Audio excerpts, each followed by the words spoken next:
গাজা আমার আপনার 14 গোষ্ঠীর বাপে কেউ বানায় নাই। এটা কে বানাইছে? আল্লাহ সৃষ্টি করছে। একটা সুন্দর নারী আমার সামনে দিয়ে যাচ্ছে, তার সৌন্দর্য লাবণ্যতা দেখতে পারছি। আল্লাহ বলছে আমার সৌন্দর্যকে উপভোগ করো। সরকারি একটা আইন আছে 2.2, এরপরে 5 পয়েন্ট গাজা আপনি সেবা করতে পারবেন।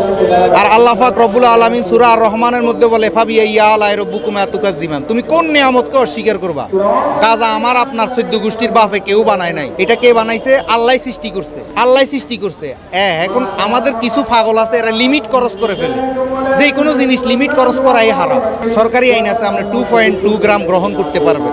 এখন আপনি যারা গাঁজা খায় এদেরকে আপনি মদকা দর্পণে দিতে পারেন, এদের কারণে আপনি মাজার ভাঙতে পারেন না।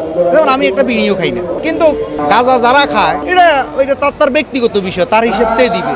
আল্লাহ সৃষ্টি করছে। যদি এটা একবারে নিষিদ্ধই হইতো তাহলে আল্লাহ তো বন্ধ করে দিতে পারে। আল্লাহ এটা সৃষ্টি করে কেন? আল্লাহ এই বর্ডার দিয়া বিডিআর, আর্মি, এসএসএফ, এই গ্র্যান্ড বোমা হামলা সব কিছুর বেড়িবাঁধ পার করি এই গাজা কেন আমাদের কাছে পর্যন্ত পৌঁছে? নিশ্চয় এটা আল্লাহর কোনো ইশারা আছে। এটা তো আপনি আমার কোনো ক্ষমতা নাই, এটা আল্লাহর ক্ষমতা। একটা সুন্দর নারী আমার সামনে দিয়ে যাচ্ছে, তার সৌন্দর্য লাবণ্যতা দেখতে পারছি। আল্লাহ বলছে আমার সৌন্দর্যকে উপভোগ করো।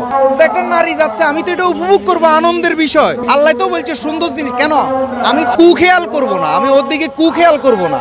আল্লাহ এর দিকে তাকাইয়া ভাববো যে আল্লাহ কত সুন্দর, আহা এই নারীটা এত সুন্দর।